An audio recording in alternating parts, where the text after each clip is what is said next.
பிரித்தானியாவின் லண்டனின் வெம்ப்லி பகுதியில் அமைந்துள்ள 13 மாடிகளை கொண்ட ஹாலிடே இன் ஹோட்டலில் நேற்று திடீரென பெரும் தீ விபத்து ஏற்பட்டுள்ளது.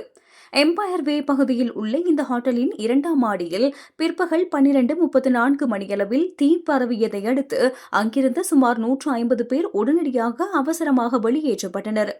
அகதிகள் தங்கியிருப்பதாக கருதப்படும் இந்த ஹோட்டலில் ஏற்பட்ட தீ விபத்து தொடர்பாக லண்டன் தீயணைப்பு படைக்கு 29 அவசர அழைப்புகள் கிடைத்துள்ளன.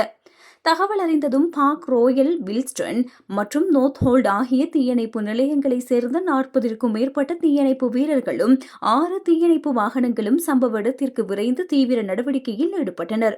அதிர்ஷ்டவசமாக இந்த விபத்தில் யாருக்கும் காயங்களோ அல்லது உயிரிழப்புகளோ ஏற்படவில்லை. தீ விபத்துக்கான காரணம் குறித்து தற்போது விசாரணைகள் இடம்பெற்று வருகின்றன.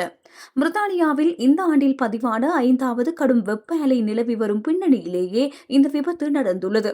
வியாழக்கிழமை நாட்டின் மிக வெப்பமான நாளாக பதிவாகியிருந்த நிலையில் நாடு முழுவதும் காட்டுத்தீ மற்றும் தீ விபத்து சம்பவங்கள் கணிசமாக அதிகரித்துள்ளன.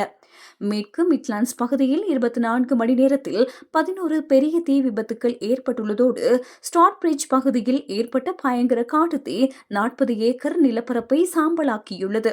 இது தங்களது வரலாற்றிலேயே மிக மோசமான காலகட்டம் என தீயணைப்பு படையினர் தெரிவித்துள்ளனர்.